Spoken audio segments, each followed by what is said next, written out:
Magandang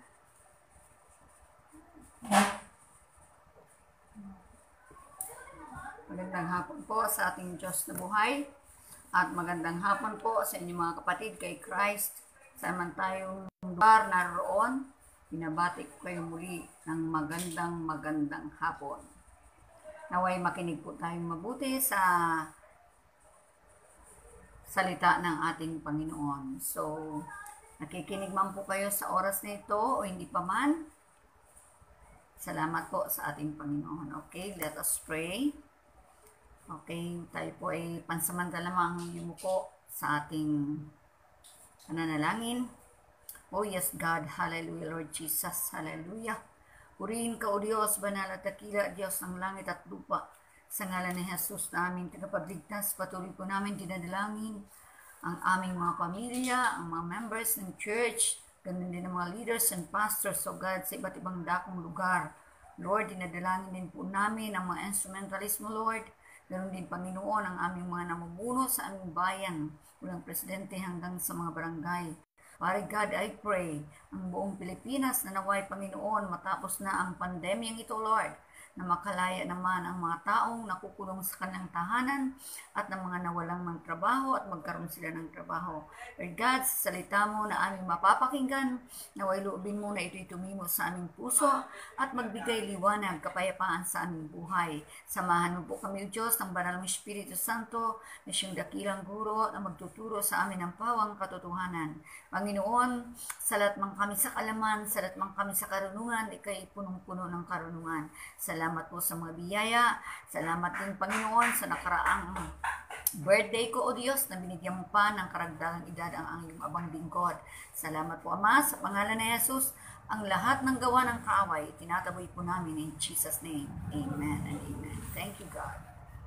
Okay, tayo pong lahat ay pansamantalang makinig sa mensahe po ng ating Panginoon sa hapong ito, although napakainit ng panahon. Maraming gustong matulog, pero higit po natin pakinggan ang tinig ng ating Panginoong Diyos. Ang topic po natin ngayon, mga kapatid, ay tungkol sa salita ng Diyos. Yan, salita ng Panginoon, no? Ayon po sa aklat ni John chapter 1, verse 1, sa pasimula pa ay naroon na ang salita. Kasama ng Diyos ang salita, at ang salita ay Diyos. In the beginning, the Word already existed. The Word was with God, and the Word was God.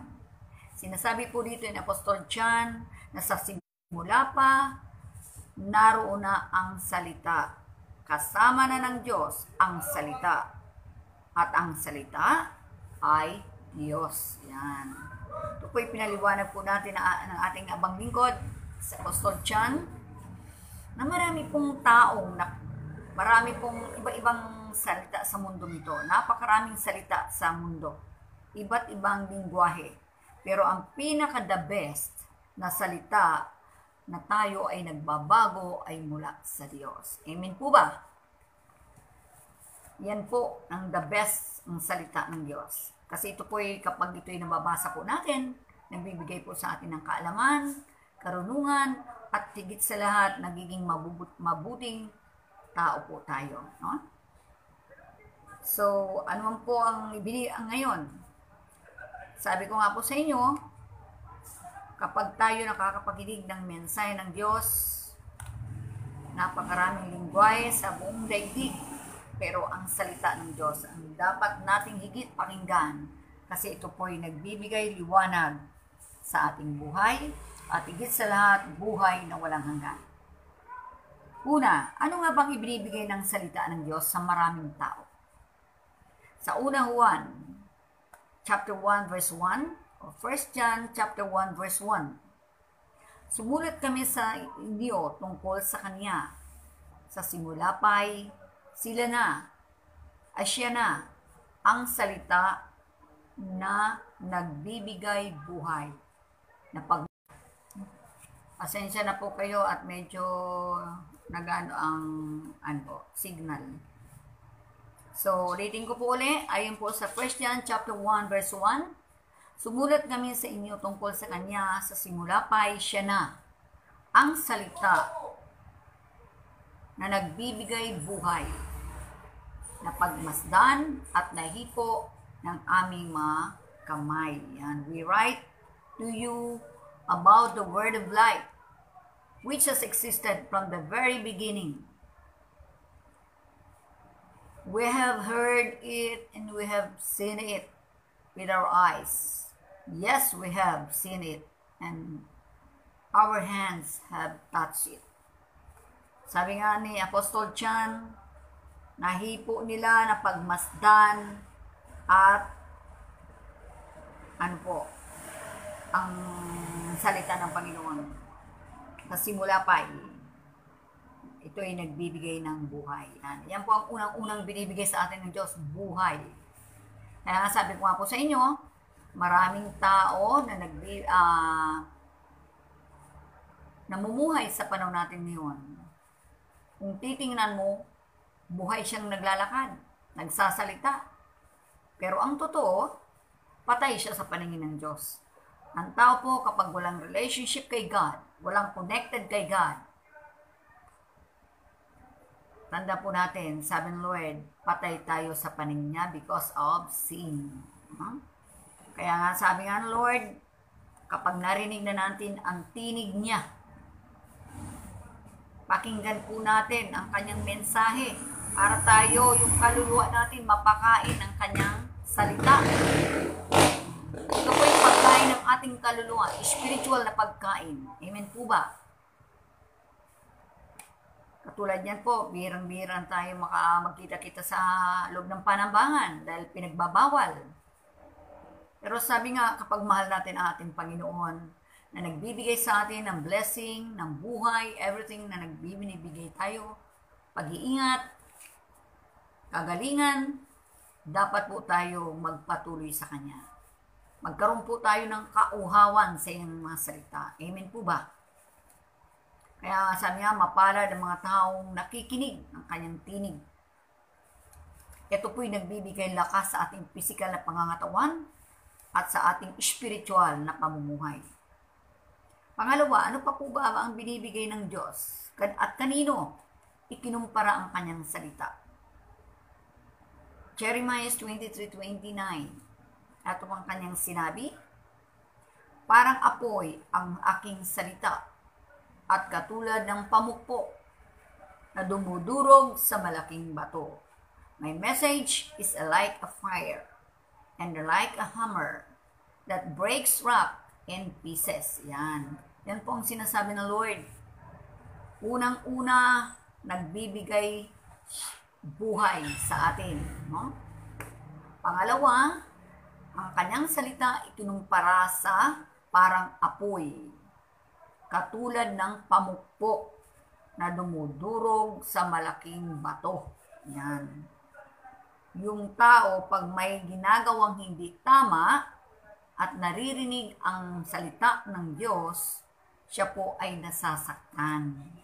Pero yan po ay dinudurog ng Panginoon sa pagitan ng Kanyang salita ang ginagawa ng maraming tao na hindi tama. Gaano man yung katigas, kaya niyang durugin yan para lang tayo magbagong buhay. Amen? Ganyan ating literal na magulang. Kapag tayo ay tinutuwid, pinapalo tayo nung tayo maliliit pa. Ano po ba? Amen po ba? Para tayo ituwid sa ating mga maling ginagawa. Yan. Ganun din ang Panginoon. Mahal tayo ng Lord, nilikha niya tayo. At the same time, nung tayo ay nakakilala na sa Kanya, tinuring niya tayong mga anak ng Diyos. Pangatlo, sa sinabi ni Apostol Pablo sa mga taga-Hebreo, saan po ito, kinukumpara pa ang salita ng Diyos. Bukod sa ang salita ng Diyos ay parang pamukpok, parang apoy,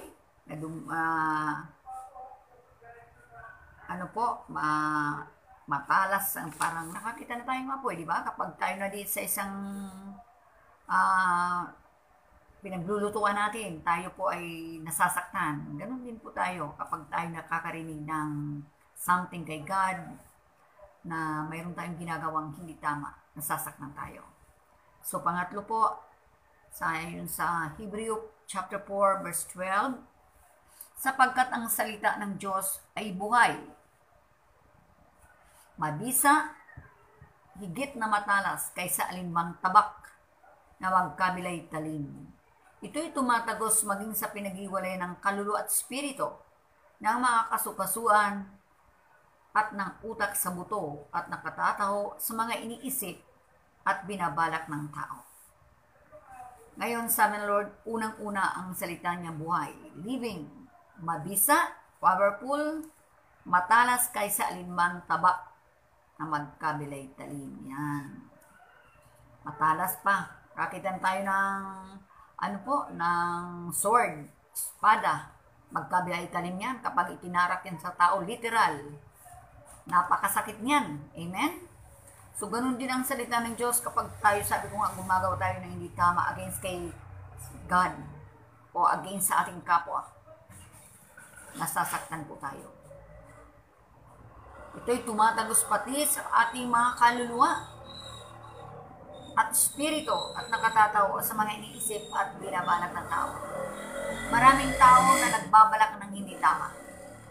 Maraming tao na nagbabalak ng mabuti. Pero ang tanging nakakaalam lamang dyan ang ating Panginoon. Amen po ba?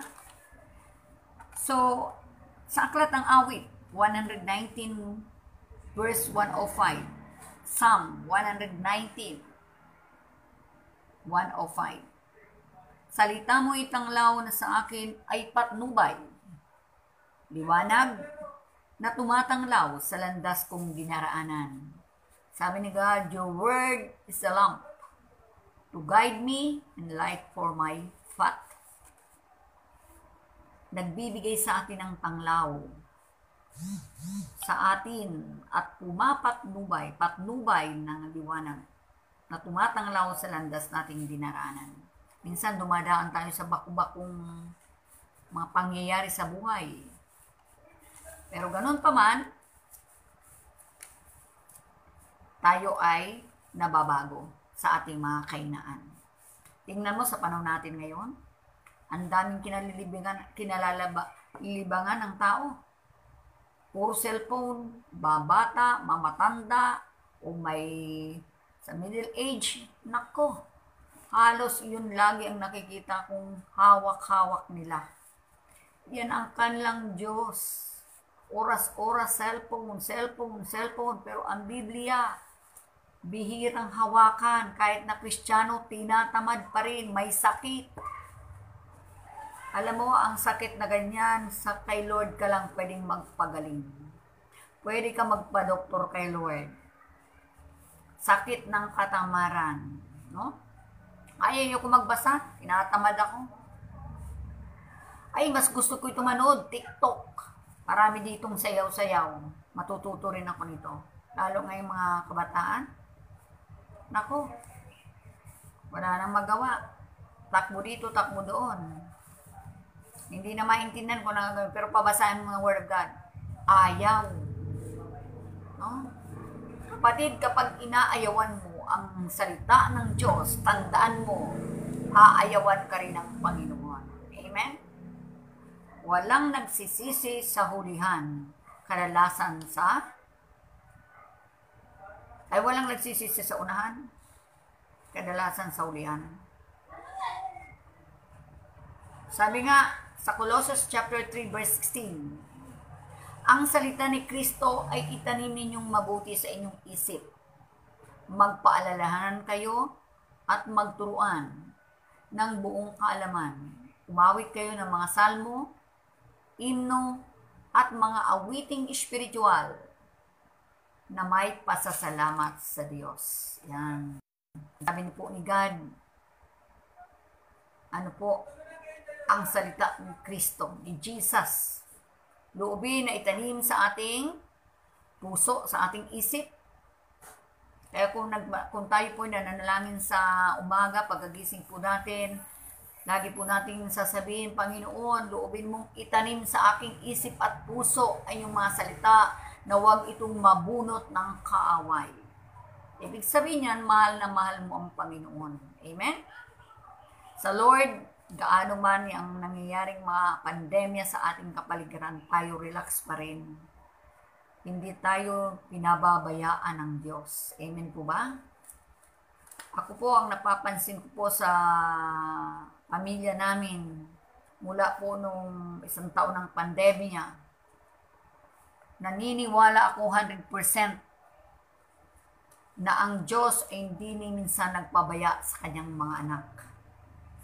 Minsan, yung pagkain sa lamesa, hindi mo na rin maubos-ubos. Minsan, konti na lang napapanis pa. Bakit? Laging busog ang yung physical na katawan, at the same time, busog yung physical, yung spiritual ng kaluluwa. Alam mo, kapag palabasa ka po ng salita ng Diyos, magtataka ka, bakit sina pastora ang papayat? Wala ba itong makain?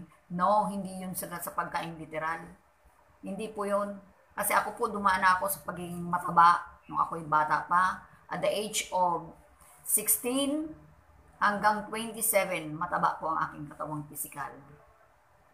Ngayon na lang po ako payat dahil 66 years old na po ako eh. May edad na po ako eh. Pero talagang sa mga lahi namin medyo payat ako dahil ang tatay namin ay payat. Chinese eh. Maliliit. And then, yung mama ko talagang mataba. Pero hindi po kami nagmana doon. No po? So, sister, ba't naman nasabi mo yun? Kasi nasabi ko lang po yun, gawa ng sa panahon po natin ngayon, sabi nga, mahirap ang buhay. Mahirap ang buhay talaga kapag wala kang Diyos na totoo. Pero kapag may Diyos kang totoo sa buhay, mahirap man ang nangyayari sa panahon natin ngayon, masaya ka pa rin at hindi ka naghihirap. Amen?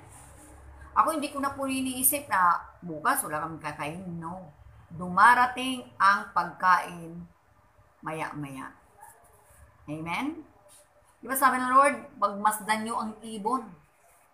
Hindi nagtatanim, hindi nag-aipon, pinakakain ng Diyos sa kaparangan. Tayo pa kaya? Yan na lang ang panghawakan. Ang gusto ng Diyos, higit nating pagsumakita na tayo ay kanyang pagharian. At idaragdag niya lang ang ating pangangailangan sa araw-araw. Maraming tao na may pera na nagwo-worried pa. Ibig sabihin, wala si Lord sa puso niya. Kanino ba yung worried? Di sa kaaway. Di ba po? Kaya sabi ng Lord, ang salita ni Kristo ay tanim nating mabuti sa ating isip. Magpaalalanan tayo. Minsan pag nagpapaalalan din po ng Diyos sa mga members, galit pa. Kapatid, magpasalamat ka, may taong ginagamit para sa iyo. Amen po ba? Ay, mahal ako nito, pinapaalalahanan ako. Di ba pag mahal mo ang isang tao, pinapaalalahanan ka? Pag mahal mo talagang ang Diyos, talagang concern kang makinig, tulad ng mga nakikinig natin sa atin ngayon na kahit nasa ibang bansa sila, nakikinig talaga. Alam nila yung oras ng pakikinig ng salita ng Diyos. Sabi nga ng Panginoon, binigyan tayo ng lahat ng oras. May kanya-kanyang panahon. Amen? Ayun doon sa aklat ng mga ngaral. So, dapat may higit tayong panahon kay God na siyang nagbibigay sa atin ng blessing, buhay, kaligtasan, kalakasan, everything siyang nagbibigay. No? Kaya sabi niya, magpaalalahanan kayo, magturuan ng buong kaalaman. Umawit kayo ng mga salmo, mga himno, at mga awiting espiritual na may pasasalamat sa Diyos. Ako po, ayon po sa aking experience sa pang-araw-araw ng pamumuhay, ayan, pagkagising ko talagang mananalangin na po ako. Bago ako maglinis sa loob, bababa sa labas ng kalsada, pagkatapos, nakapag-almusal na kami niyan, pastor, may tugtog pa ako niyan ng Panginoon. Yan. Hindi ko, lagi akong iniisip ko, gusto ko naririnig lagi ang kanyang awitin. nagbibigay sa akin ng kalakasan. Gusto ko naririnig yung kanyang tinig. Lalo na yung kanyang awitin na, ano yon, yung God's Love ba yun? Napakaganda ng awitin na yan. Kaya, nababagbag ang kalooban ko kapag naririnig ko ang tinig niyan. God's mercy, ganon, no? So, dumako po tayo sa Kawikaan chapter 5, verse 7. Kaya nga aking anak, yan po ang sinasabi niya, kaya nga aking anak sa akin ay makinig, huwag lilimutin salita ng aking bibig. Now listen to me, son, and never forget what I'm saying. Sabi nga ng Lord, anong makinig tayo. Huwag nating kalilimutan ang kanyang sinasabi. Pagkat ito po ay napakahalaga. Ganun din sa kanyang sinabi sa Kawikaan chapter 8 verse 6. Salita ko'y pakinggan, pagkat ito'y mahalaga. Bumubukal sa labi ko at salitang magaganda. Yan. Salita ng Diyos ay walang katulad sa ganda. Napakaraming salita ng Diyos, pero walang kasing katulad ang ganda nito na kanyang salita, no? Listen to my excellent words. All I tell you is right. Mabuti, tama, at magaganda ang sinasabi ng Lord. Amen?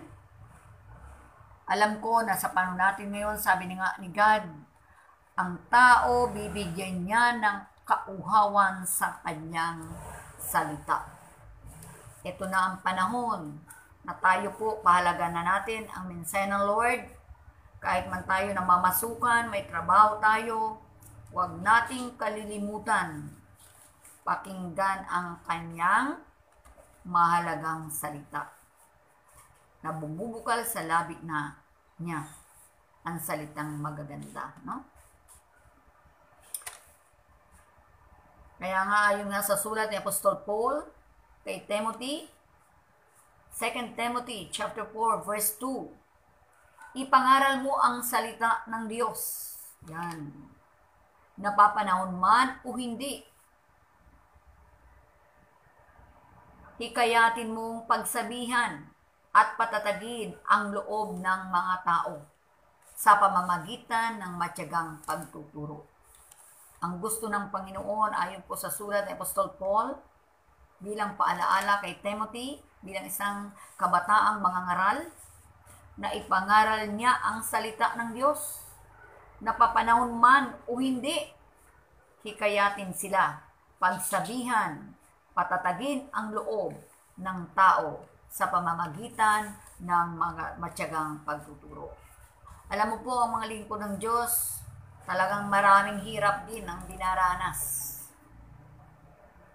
May sweldo ka man o wala man, kailangan tiyaga para maligtas ang kaluluwang yan. Amen? At maibalik kay God. Kung sa school, ang mga estudyante kahit walang baon, ay pumapasok from Monday to Friday. Minsan pa, may Sabado pa nga, minsan, no? Pero bakit sila nagtsatsaga? Kasi gustong makagraduate, gustong makapagtapos. Ay lalo na sa salita ng Panginoon, higit nating pagtsagaan ito. Napakahalaga nito sa ating buhay. Kapag tayo may problema, ito po ang nagbibigay lakas sa atin. Ang physical na pangangatawan at spiritual na pamumuhay. Tandaan po natin kapatid, kapag hindi tayo, bihira tayo makapanalangin o makabagbasa ng Word of God, kahit ka man kumikita ng perang limpak-limpak, nakapunot-no ka pa rin. Bakit? Nag-aalala ka. Sabi nga ni God, makamtan mo man ang buong yaman sa mundong ito, kung ikaw ay mapapahama, kapatid, magnilay ka, no? Ngayon, bakit ganito na lang ang palaala ng Diyos? Ayon po sa sulat ni Apostol Pablo kay Timothy. 2 Timothy chapter 4 verse 3. Kung gusto nyo mag-take note para pag nilayan nyo uli, tama nga ba ang binabasa ni Pastora? Mag-take note po tayo, wala pong masama. Sa verse 3, sabi niya po dito, sapagkat darating ang panahon, yan, ito na ang panahon, na hindi na nila ito pakikinggan. Ang wastong aral, sa halip susundin nila ang kalanghiling. Mangangalap sila ng, mga gurong walang ituturo, kundi mga bagay lamang na gusto nilang marinig. Tingnan mo na lang sa ating inalisan. Pag tayo nagsamba, kapag araw ng linggo, wala naman gano'n tayo natutunan. Kaya ang tao, pag uwi sa bahay, minsan nagmumura pa rin, galit pa rin, sumpungin pa rin, chismis doon, chismis dito. Sa ating pinuntahan, lood, upo, tayo, communion kahit hindi nararapat, lalong nadadagdagan ang kasalanan. So, the best natin magagawa, ipag-pray po natin kay Lord yung mga taong wala pa sa Kanya, na maituro sila sa tamang landas ng pananampalataya. Kawawa naman po sila. Si Lord hindi po nagkulang ng palaala. Kahit tayo naghahanap buhay, never natin kalimutan na tayo magdasal. Never natin kalimutan na pakainin natin ang ating kaluluwa ng spiritual na pagkain. Kasi sabi ni Lord, darating ang time na hindi na ito pakikinggan ang wastong aral. Sa halip susundin nila ang kanilang hilig.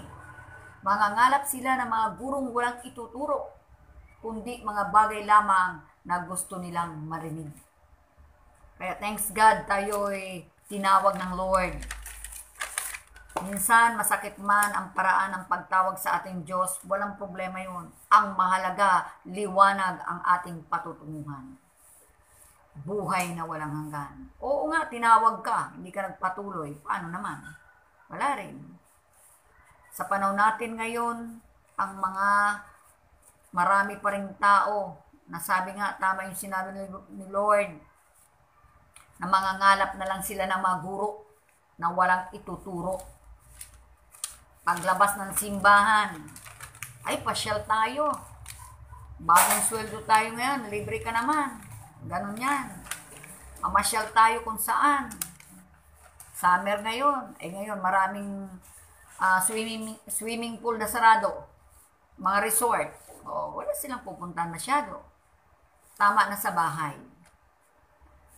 Ito na ang paraan na binibigyan tayo ng Diyos na makapagnilay sa Kanya. No? Sabi nga, maraming kabataan ngayon na libang sa cellphone, iba't ibang gadgets, no? Unang-una, nung wala pang lockdown, wala pang COVID, o wala pang pandemya, sinasabi, Dota roon, umaga na, madaling araw na nagdodota pa rin. Ngayon, ML na lang, ML sa cellphone, pig, TikTok, sayaw dito, sayaw doon, kimbot dito, kimbot doon. Ang tanong, ano ang maitutulong niyan sa iyo, kapatid? Nag-GCQ na, nag-MCQ na, nag-ECQ na, naglahat na. Matatapos na yung mga QQ. Wala ka pang natutunan. 1 taon ka nang nakatingga. Kaya nakita man tao, balisa. Nagnanakaw, nagdodroga, naglalasing, nagsasabong, lahat pinapasukan. Bakit? Walang Panginoon sa puso at isipan. Ginaguide ng demonyo kung saan saang kasamaan. Sobra sa bisyo. May salot na ng COVID, may salot pa ng droga. Yan, kita mo? Kaya wala, sabi nga ng Lord, sa Galatians 6 verse 7, huwag ninyong linlangin ang inyong sarili. Ang Diyos ay di madadaya ni numan. Kung ano ang iniasik ng tao, yun din ang kanyang aanin. Do not deceive yourself. No one makes a fool of God. You will reap exactly what you plant. Kapag ang tinanim mo ay mabuti, mabuti ang aanihin mo. Kapag ang tinanim mo ay masama, tiyak aani ka ng masama. Dawag, nagtanim ka ng damo rin ang anihin mo. Kung nagtanim ka ng kamuti rin ang anihin. Tama po ba? Kaya ako'y nagpapasalamat po doon sa mga kapatiran na kahit manalayo, nasa abroad, nagtsatsaga na sila ay makapakinig ng mensahe ng Diyos. Ang palaala sa atin ng Panginoon, ayon po sa sulat ni Paul sa mga taga-Galasya, na hindi natin kayang linlangin ang sarili natin. Huwag natin linlangin ang ating mga sarili dahil ang Diyos po hindi natutulog. Ang Diyos po ay hindi natin malilinlang kailanman. Ang demonyo nililinlang ang maraming tao. Kaya nagpapalinlang din sila. Kaya ang kalalabasan din nila, hirap ng pamumuhay. No? Kapatid, gumising po tayo sa kabila ng ating mga pagtutulog-tulugan na yan. Huwag natin akapin ang mga material na bagay sa mundong ito. Hindi kanyan matutulungan. No? Dadalhin kanyan sa kapahamakan. Hindi masama ang maghanap buhay. Hindi masama ang magtrabaho. Yan po ay natural na yan sa tao. Kaakibat na yan ng buhay natin sa pang-araw-araw. Pero never nating kalimutan ang ating Panginoon na nagbibigay ng pagpapala sa ating lahat. Sa Galatians 6 verse 8, ang nagsisikap sa mga bagay ukol sa laman. Madalas po natin na naririnig yan. Yung mga taong nagsisikap sa mga bagay ukol sa laman, tandaan po natin, ay aani ng kamatayan. At ang nagsisikap sa mga bagay ukol sa espiritu, ay aani ng buhay na walang hanggan. Dalawa lang po yan. Ang tao, kapag tayo nagsikap, o nagsikap ka sa mga hilig ng iyong laman, o ginugusto mo lang sa pang-araw-araw, ang sabi ng Lord, aani ka tiyak ng kamatayan. Bakit? Walang nag-guide sa iyo. Wala kang alam tungkol sa Panginoon. Hindi ka ginaguide, kundi ginaguide ka ng kaaway sa masamang gawain. Pero kapag tayo nagsisikap ukol sa espiritu, tiyak aani tayo ng buhay na walang hanggan. Ang tanong, kapatid, anong gusto mo? Ukol sa laman, equals kamatayan? Ukol sa espiritu ni God, buhay na walang hanggan. Dalawa lang ang pwede natin piliin. Isa lang ang pwede natin piliin, kapatid, dun sa dalawa. Buhay na walang hanggan o kamatayan. Kapag ang tao pita ng laman, uhilig ng kanyang katawan, ang kanyang pinili, kapatid, sabi nga sa Romans 6:23, ang kabayaran ng kasalanan, kamatayan. No? Kasalanan. Narinig mo ng tinig ng Diyos, pero binabaliwala mo. So, busy ka sa iyong hanap buhay. Ang gusto mo, kumita ka ng pera habang walang pasok ang mga eskwela.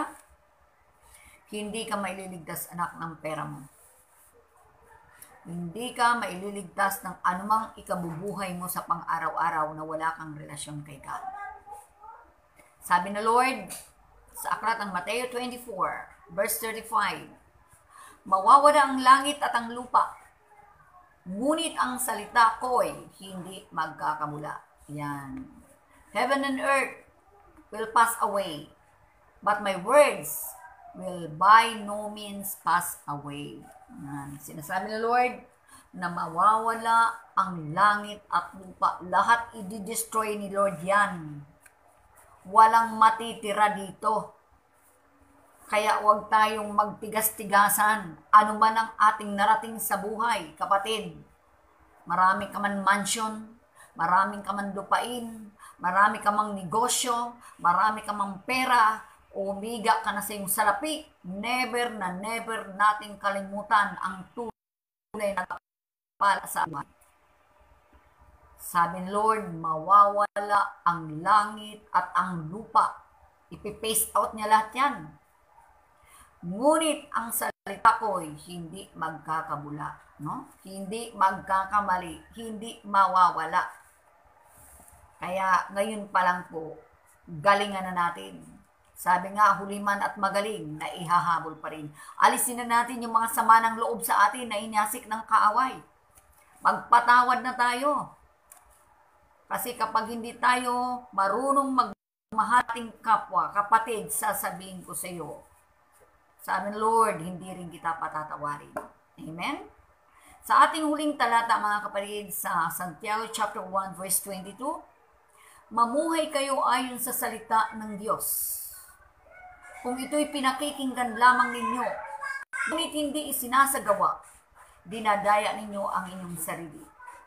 Sa English version, but be doers of the word, not hearers, deceiving yourself. Mamuhay tayo ayon sa salita ng Diyos. Napakinggan natin, ay ito'y kabubuti ko, ay sa buhay po natin. Napakinggan natin ang salita ng Diyos, ay ito pala ang nais ng Lord, huwag kong gawin. Sabi nga, mahalin natin ang Panginoon ng buong puso, isip, lakas, at buong kaluluwa. At ibigin natin ang ating kapwa gaya ng ating sarili. At higit sa lahat, magpatawaran po tayo. Kasi sabi ng Lord, kung ito'y pinakikinggan lamang natin ang salita niya, at hindi po natin ito pinamumuhay, dinadaya na po natin ang ating mga sarili. Excuse me, kapatid. Kapatid, marami pong salamat sa inyong pakikinig. Binabati ko po ng magandang hapon po ang aking mga kapatid sa Panginoon. Sa abroad man kayo, mga kapatid. Lagi po kayong welcome. Lagi po namin kayo pinagpipray. Mahal namin kayo.